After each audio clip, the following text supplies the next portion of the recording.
welcome you to the Sandra O'Connor College of Law at Arizona State University. I'm Jim Weinstein. I'm a professor at this school and a moderator of today's program, a discussion among 6 experts on achieving security and peace in the Middle East.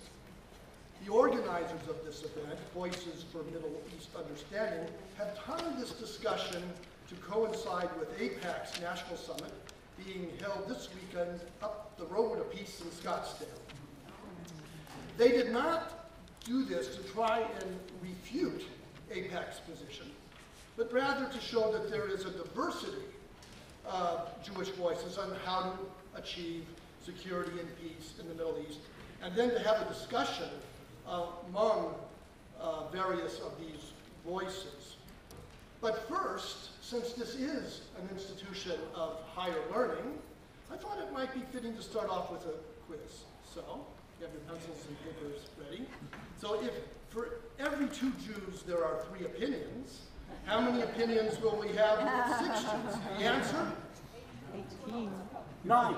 9? 9?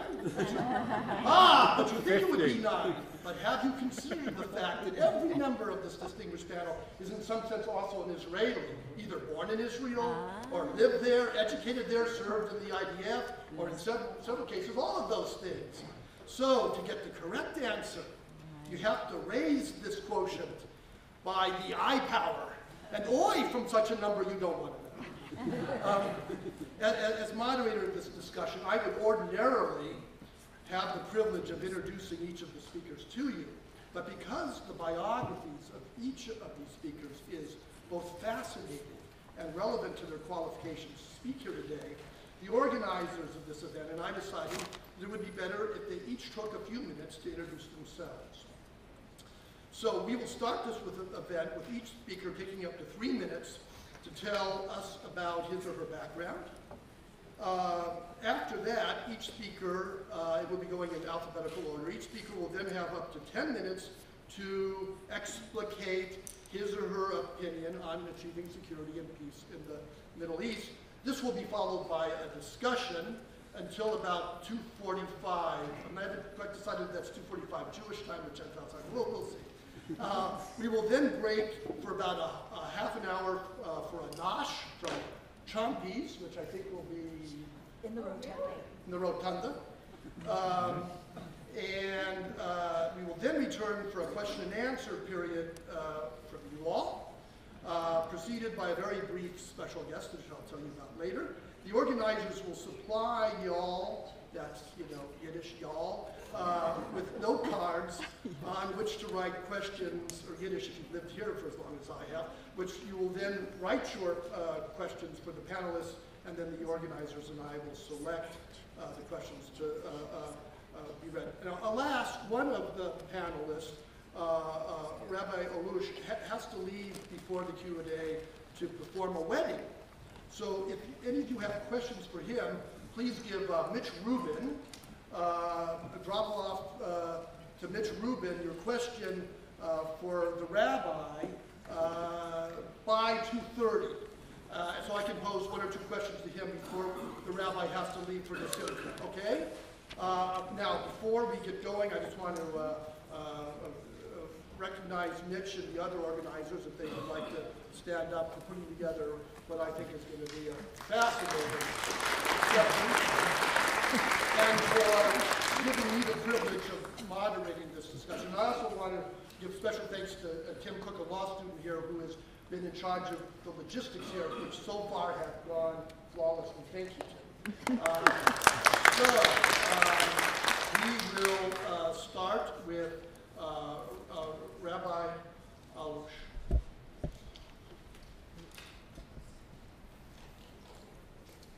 Well, first, thank you, Jim, Mitch, and all the organizers, Tim, for organizing this perfect Jewish event. 6 panelists, 9 opinions, and most importantly, some nosh during the break. That is indeed the perfect Jewish event. So Jim introduced us, and me included, as experts.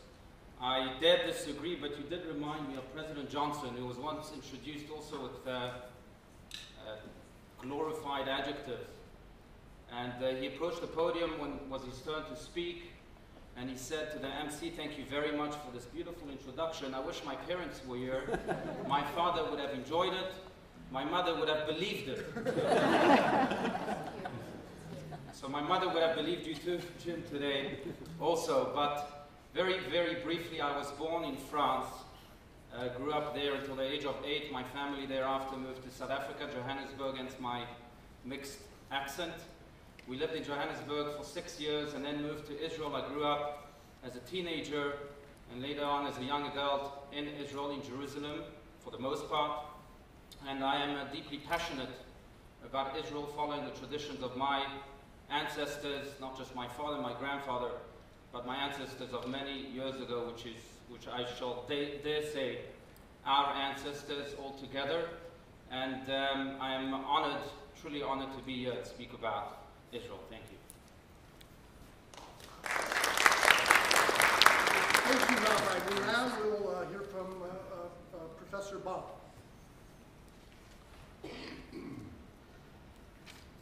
Thank you very much. I've been wandering around all day looking at your fair city, and I have to say that it was kind of a culture shock. I'm an Israeli. I live in Tel Aviv. I've lived in Israel all my life. Third generation in Palestine or Israel, whatever you want to call this piece of land. My grandparents came in a young age to Palestine with a fervent Zionist ideology, very much on the right, the revisionist Zionists. As I grew up, I was somehow radicalized by the feminist movement. I'm a feminist activist and a feminist teacher. That's what I teach in Israeli academia. This is where I met my first Palestinians, who taught me most of what I know today about the place where I live. Through the feminist movement, I've started several movements in Israel, or helped start or helped initiate several groups in Israel. One is called Black Laundry, Queers Against the Occupation. Another one is called the Coalition of Women for Peace, which is a joint Palestinian-Israeli organization of women, a coalition of women's organizations. Another one is a project within the Coalition of Women for Peace called Who Profits from the Occupation. This is a research project that we've been working on for 5 years already that looks into corporate accountability for the Israeli occupation of the West Bank, Gaza, East Jerusalem, Golan Heights. Another group I just want to add to that would be Anarchists Against the Wall, which is a group that goes to do solidarity actions in the West Bank against the separation wall. And what else can I say? This year I'm here in the US. I'm an activist in residence, which is a great way to say an activist sabbatical. I'm working with an organization called Global Exchange. I don't know if you've heard of it. And I've started a project there called Economic Activism for Palestine, directed at educating people around here about these corporations, these global corporations that profiteer from the crimes in Palestine. Thank you.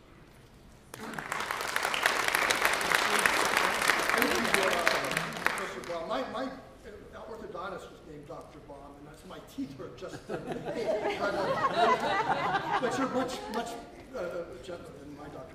Baum. We'll now hear from Mr. Pellet. Well, first of all, thank you all for being here on a Sunday afternoon to hear about this issue. I think it speaks to the fact that we all care deeply about this issue.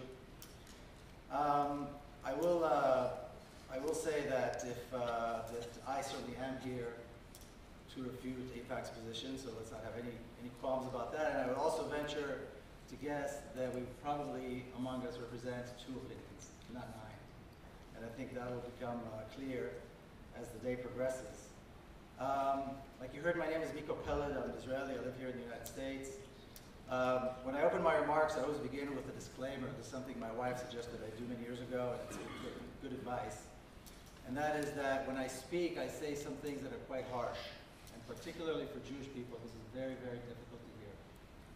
I also think that it's important to realize that it's very difficult, if not impossible, to treat this issue with balance. My opinions are certainly not balanced.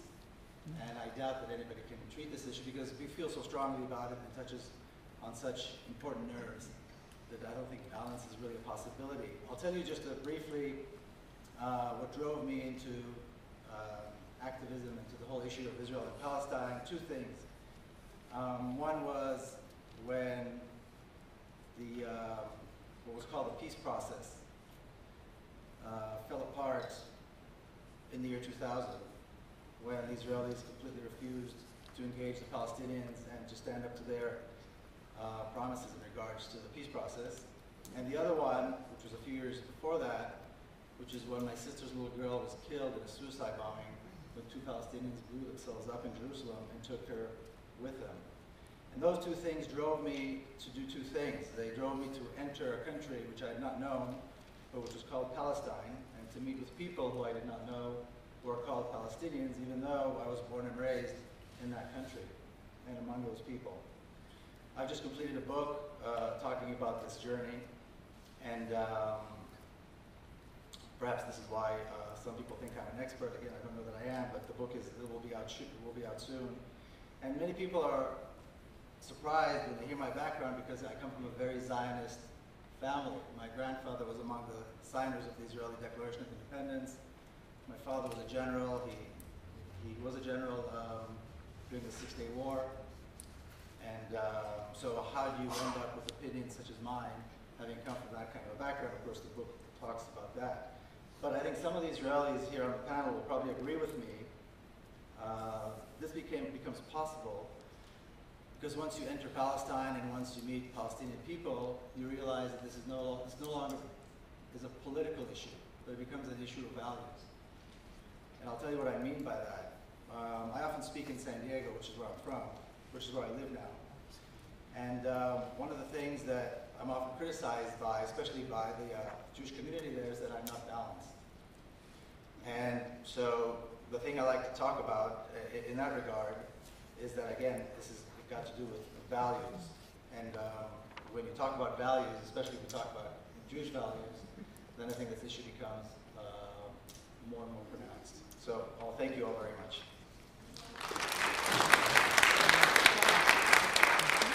Thank you, Mr. Pillade. We will now have Professor Ron introduce himself. Hello, and thanks for the organizers and for everyone for being here. I'm often asked, where are you from? When people meet me, and it's becoming more and more difficult question to answer because it has more and more steps in the road.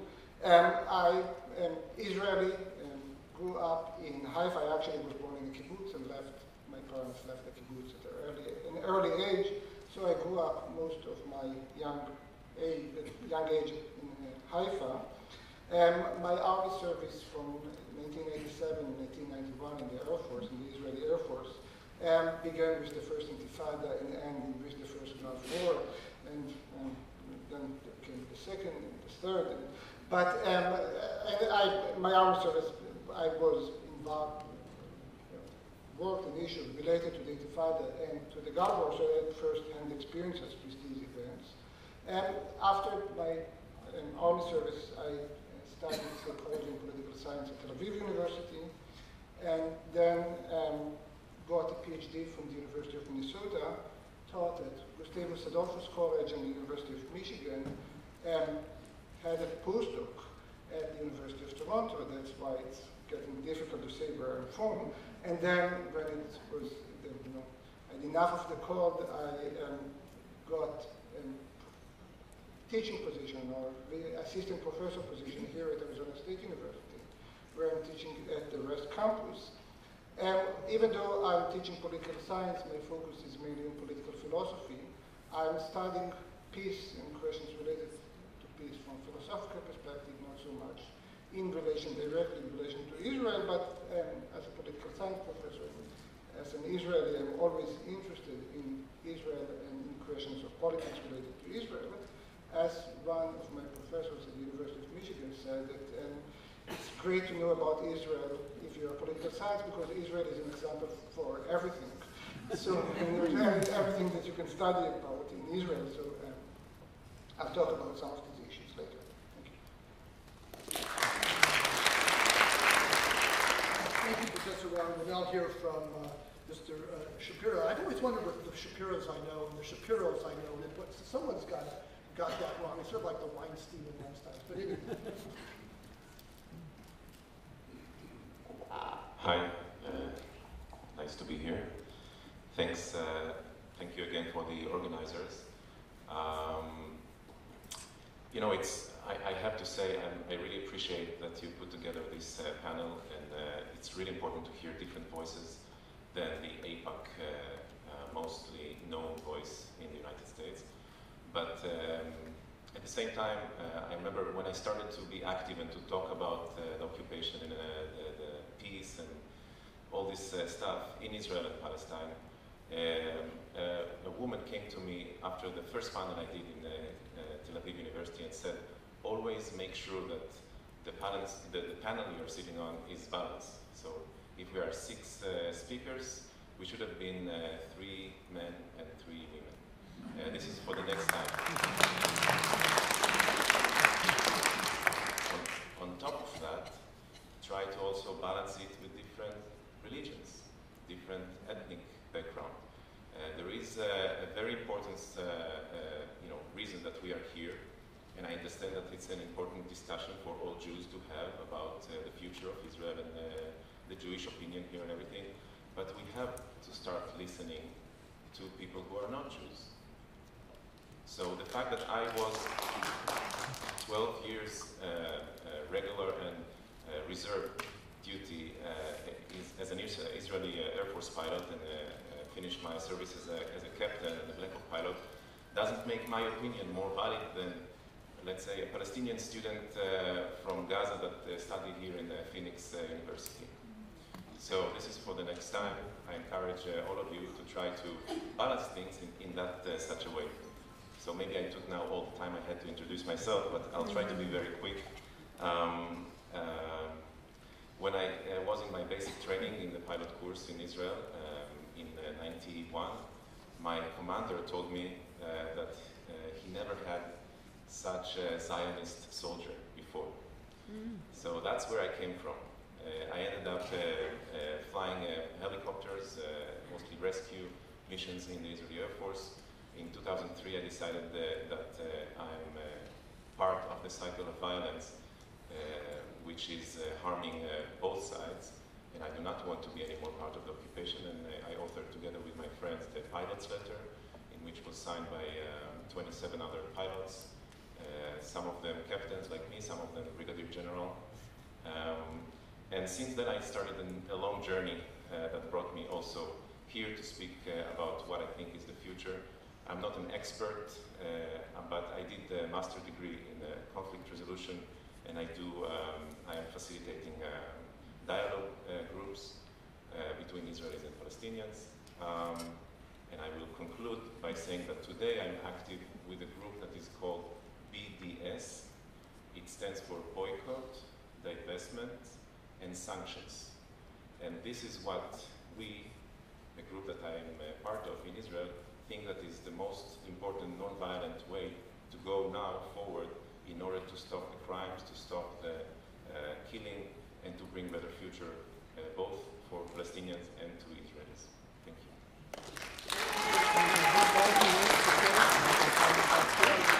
I'll ask for a lack of yelling. Applause is appropriate. We will thank you, Mr. Shapiro. We'll now Mr. Spear will tell us about his background. Thank you, Jim, and thank you, Mitch, and thanks those who organized this. My name is Devin Spear. I was born and raised in the United States. When I was 17, I moved to Israel out of Zionist conviction, and I'm proud to say I'm still a Zionist.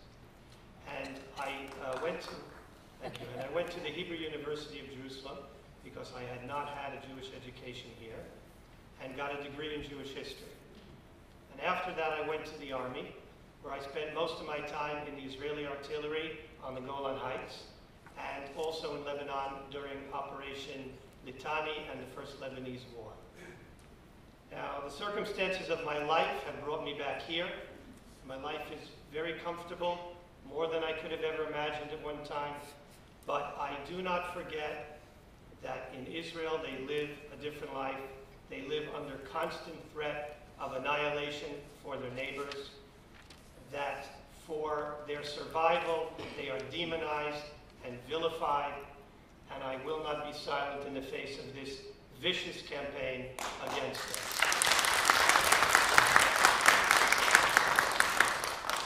I do not accept the anti-Semitic double standard that some try to apply to Israel, in which every Palestinian atrocity is excused and every Israeli attempt to defend herself from these atrocities is called an atrocity.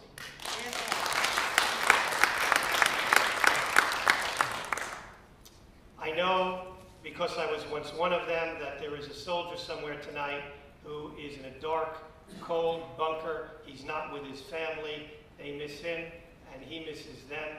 And he is not there because of some nefarious motives that the Palestinians and their apologists subscribe to him. He is there defending his life, his family, and his country. I know this because I was once him. And so I have obligated myself to defend his honor, his just cause, and his good name.